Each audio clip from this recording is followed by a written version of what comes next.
खंडगिरी ओडिशा इतिहास तथा ओडिशा पर्यटन एक अभिन्न अंग मोटामोटी उपर कहवाई गले खंडगिरी रे 15टा गुंफा और उदयगिरी 18टा गुंफा मोट मिसिक 33टा गुंफा जो 33टा गुंफा इतिहास से महान कारीगर मान आर्किटेक्चरल ब्रिलियंस को देखाती आ गुंफा भीतर थिबा ये छोट छोट चित्र जहाँ देवी देवता हो कि नागराजकर हो जो मैंने देखाती कि से कारीगर मान आर्टिस्टिक एबिलिटी को आउ यही सब जिन को देखा डेली हजार हजार पर्यटक बाहर आउ आम ओडिशा यहाँ समस्त गोटे गो टू प्लेस एत जनगहली तथा कोलाहल मध्य भी ऐतिहासिक जगह केवे तार निजस्व गुणवत्ता को हरई नहीं जाबुड़ी धरी तार स्पिरिचुअल वैल्यूज को मेडिटेशन को डीप कंसंट्रेशन आउ शांत परिवेश को कौन पाई कहते कि ना बुलिले ट्रावेल कले संपर्क बने मनीष चिन्हवा शिखती दुनिया देखती आज मुझे शिखिली पूरा भिडियो जानापी चाहूँ कौन पाई कहूँ देखिए भिडियो चेक कर भिडियो लिंक मुझे पिन कर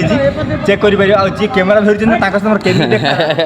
पूरा भिडियो देखले जापर पूरा अनएक्सपेक्टेड वे मुझे भाभी नी एमती हम बाकी